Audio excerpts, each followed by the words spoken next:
Sampai saudara pimpinan Lirboyo, saudara Al-Mukarram Muhtaram Kiai Haji Anwar Mansur, saudara.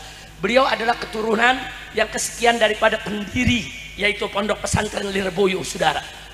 Kiai yang sudah sepuh, kiai yang setiap hari ngajar berdasarkan kesaksian para santrinya, saudara. Itu dari jam 7 pagi sampai jam 12 nggak bergerak dari tempat duduknya, saudara. Buka kitab, bacakan, buka kitab, bacakan, saudara.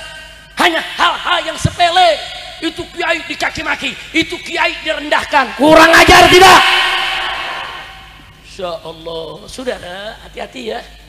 Kemarin habaib yang diserang, sekarang lagi giliran kiai. Ini giliran santri-santri, saudara. Ada yang bilang itu kehidupan pesantren, kehidupan feodalisme. Itu kehidupan memperbudak. Santri diperbudak, santri disuruh kerja, saudara. Bahkan nggak sampai di situ.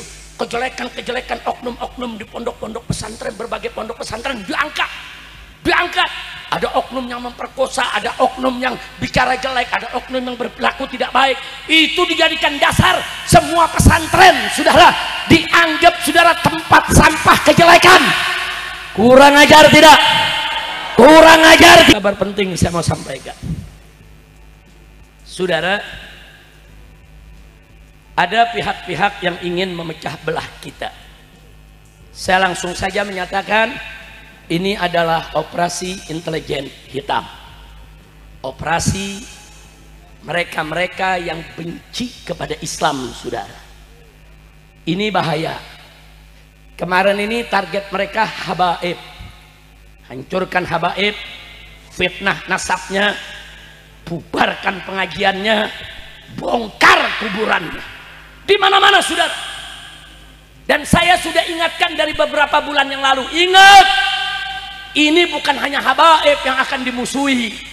Besok begitu habaib sudah mereka hancurkan, mereka akan hancurkan kiai, mereka akan hancurkan pesantren, mereka akan hancurkan santri, saudara. Dan hari ini terbukti, saudara. Begitu mereka merasa sudah berhasil mempermalukan habaib, menghina habaib, memfitnah habaib. Lalu apa yang terjadi sekarang, saudara? Kita lihat. Begitu ada sebuah pondok pesantren rubuh, saudara. Pondok pesantren bersejarah. Itu pondok pesantren tua Al-Khazini, saudara. Pondok pesantren Buduran di Pasuruan, saudara. Sidoarjo, saudara, Jawa Timur. Apa yang terjadi? Oh, langsung digoreng sama mereka yang anti-Islam. Digoreng, kiainya dimaki-maki, kiainya disalahkan, saudara. Bahkan kiainya dituntut supaya dipenjara. Dianggap itu kejahatan kiai, kejahatan pesantren, saudara. Nggak sampai di situ. Video kerjasama santri membangun pondok pesantren Lirboyo, saudara, yang sekian lantai. Itu lagi ngecor, biasa santri kerjasama, betul? Wah, langsung diekspos. Apa dia bilang? Lihat tuh pesantren Lirboyo, santri diperbudak, kiai-kiainya jahat. Kurang ajar. Kurang ajar tidak? Kurang ajar tidak? Pondok-pondok pesantren mulai dihina. Anda buka medsos, Anda buka Twitter, saudara, Anda buka TikTok, di mana-mana kiai dihina-hina, pesantren dihina-hina. Mereka terus cari-cari dasar, saudara, cari-cari celah untuk menghina semua pesantren. Betul? Betul? Sampai, saudara, pimpinan Lirboyo, saudara Al-Mukarram Muhtaram Kiai Haji Anwar Mansur, saudara. Beliau adalah keturunan yang kesekian daripada pendiri, yaitu Pondok Pesantren Lirboyo, saudara. Kiai yang sudah sepuh, kiai yang setiap hari ngajar berdasarkan kesaksian para santrinya, saudara. Itu dari jam 7 pagi sampai jam 12 nggak bergerak dari tempat duduknya, saudara. Buka kitab, bacakan, buka kitab, bacakan, saudara. Hanya hal-hal yang sepele. Itu kiai dicaci maki, itu kiai direndahkan. Kurang ajar tidak? Insya Allah, saudara, hati-hati ya. Kemarin habaib yang diserang, sekarang lagi giliran kiai. Ini giliran santri-santri, saudara. Ada yang bilang itu kehidupan pesantren, kehidupan feodalisme. Itu kehidupan memperbudak. Santri diperbudak, santri disuruh kerja, saudara. Bahkan nggak sampai di situ. Kejelekan-kejelekan oknum-oknum di pondok-pondok pesantren, berbagai pondok pesantren diangkat. Ada oknum yang memperkosa, ada oknum yang bicara jelek, ada oknum yang berperilaku tidak baik. Itu dijadikan dasar semua pesantren, saudara, dianggap, saudara, tempat sampah kejelekan. Kurang ajar tidak? Kurang ajar tidak? Saudara, iya, kiai tidak maksum. Sama dengan habaib tidak maksum. Iya, di antara habaib juga ada orang yang tidak bagus, betul? Di kiai juga ada yang perilakunya tidak bagus, saudara. Tapi jangan oknum satu dua yang tidak bagus terus dipukul rata, dianggap semua ulama jelek, semua pesantren jelek. Kurang ajar itu. Saya mau tanya sekarang ini masyarakat Jakarta Barat, kalau ada orang Jakarta katakan 5 atau 10 orang nyolong, mau gak dibilang orang Jakarta semuanya adalah maling? Boleh begitu? Boleh dibilang orang Jakarta maling itu semua gara-gara yang nyolong 10 orang? Mau dibilang maling? Apa boleh dibilang maling? Enggak boleh. Ada 1-2 ustadz, saudara, salah. Saudara, apa boleh dikatakan semua ustadz, semua kiai salah? Boleh dikatakan semua kiai salah? Ada habib yang enggak benar, 1-2 habib. Apa boleh dikatakan semua habib pemabuk, semua habib maling, semua habib jahat? Boleh? Enggak boleh, saudara. Maka itu pakailah kecerdasan kita, jangan kita kena hasutan. Maka itu betul yang dikatakan Kiai Haitami tadi, kita harus bersatu. Siap bersatu tidak? Siap bersatu tidak? Saudara, hati-hati ya. Jangan kurang ajar kepada ulama, jangan kurang ajar kepada kiai, saudara. Jangan. Saya sedih sampai meneteskan air mata. Ada kiai, saudara, yang pondoknya rubuh, 66 santri atau 67 santri meninggal dunia dalam keadaan sedih. Terus diserang, dicaci maki, dijelek-jelekin, saudara. Apa? Terus Kiai Haji saudara Anwar, saudara, yang kemarin ini di Lirboyo, saudara, Kiai Haji Anwar Mansur, saudara. Masya Allah, sudah sepuh, orang tua, muridnya puluhan ribu, saudara, sudah menyebar di mana-mana tempat bikin pondok pesantren. Siapa yang nggak tahu Lirboyo, saudara? Itu gudangnya kiai, melahirkan berbagai macam ulama, termasuk guru di pondok pesantren Markas Syariat. Kiai Haji Asep Jailani itu juga lulusan Lirboyo, saudara, yang kitabnya dipakai di Hadramut, saudara, untuk dipelajari di majelis-majelisnya habaib.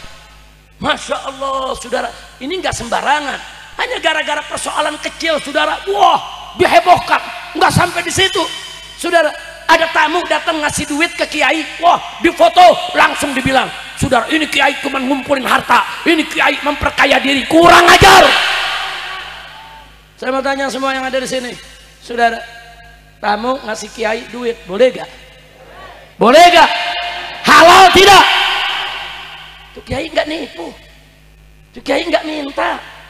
Ada apa, saudara? Hanya gara-gara satu amplop kiai langsung dijelek-jelekin. Kiai doyan duit, kiai ngumpulin harta, kiai meres umat. Apa? Maka itu saya mau tanya nih semua di sini nih, siap bela ulama? Siap bela kiai? Takbir! Hati-hati, saudara, jangankan di pesantren, Pak Bu ya, di masyarakat Madura, Habib Hanif sering ke Madura ini, saudara.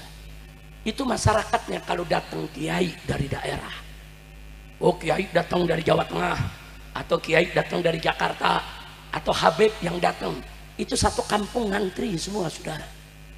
Dia nggak kasih Habib kiainya pulang sebelum mereka cium tangan. Ini kiainya bilang udah nggak usah, enggak, mereka sedih. Mereka sedih, saudara, merasa diabaikan kalau nggak disalami.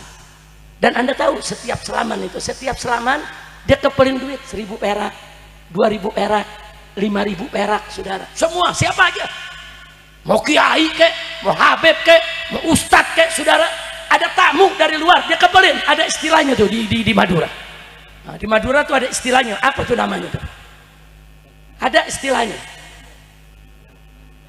nyampen. Nah, ada istilahnya di Madura, saudara. Itu udah tradisi, itu adat istiadat mereka. Bukan mereka mengkultus ulama, bukan ulama feodalisme, bukan ulama merendahkan umat, bukan kiai meres umat. Itu tradisi, kearifan lokal, wajib kita hormati, betul? Takbir. Saya pernah ke Madura, saudara. Saya mau pulang, saya bilang tangan udah capek, udah nggak usah lah. Saya nggak mau. Oh sedih mereka, nangis sudah. Mereka ngantri 2.000 orang, bayangin dengan ngantri, kita mesti selamat. Kita salaman 2.000 orang, tiap orang ngasih 1.000, kita ambil, ngasih 2.000, kita ambil. Enggak banyak ngasih 1.000, 2.000, saudara. Ya memang kalau dikumpulin jadi banyak, saudara. Tangan kita salaman 2.000 orang, pulang diurut. Mending diurut, datang ke dokter ortopedi, saudara. Tetapi itu ada yang wajib kita hormati, betul? Takbir! Sekarang ini sudah saatnya kita membuka mata lebar-lebar. Saya setuju, betul sekali tadi apa yang disampaikan oleh Habib Rizik Syihab. Indikasi untuk menjauhkan umat dari Islam, untuk merusak benteng keagamaan kita, kini sudah terlihat jelas di depan mata. Ini bukan lagi sekadar praduga, ini adalah sebuah pola yang terstruktur. Pola serangan terhadap pilar umat. Pikirkan baik-baik, bagaimana serangan ini dimulai. Pertama, mereka mengobrak-abrik nasab para habaib. Mereka serang, mereka fitnah, seolah-olah mereka ingin mengatakan tidak ada lagi keturunan Nabi di antara kalian. Padahal, para habaib adalah pewaris ilmu dan penerus dakwah Rasulullah SAW. Jika nasab mereka diragukan, maka kepercayaan umat akan keilmuan dan keulamaan mereka pun akan ikut terkikis. Itulah yang mereka inginkan. Nah, ini adalah upaya sistematis untuk memutus sanad keilmuan kita. Setelah itu, pesantren yang kini menjadi benteng pertahanan moral dan akidah umat dicoba juga untuk dicitrakan buruk, dicari-cari kesalahannya, dihembuskan isu-isu negatif, seolah-olah lembaga pendidikan tertua kita ini adalah sarang kebodohan atau bahkan radikalisme dan feodalisme.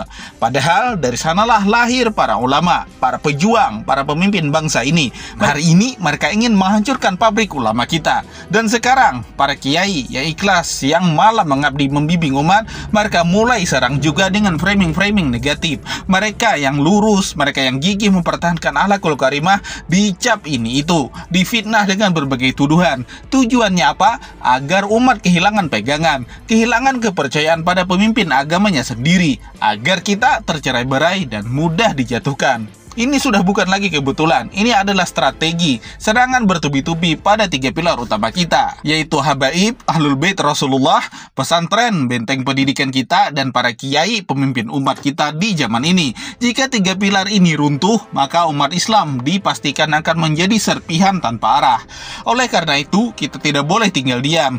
Bela para habaib, kita lindungi pesantren, kita dukung para kiai kita, lawan narasi busuk itu dengan kebenaran dan fakta. Persatuan umat adalah kunci kemenangan, maka jangan biarkan mereka memecah belah kita.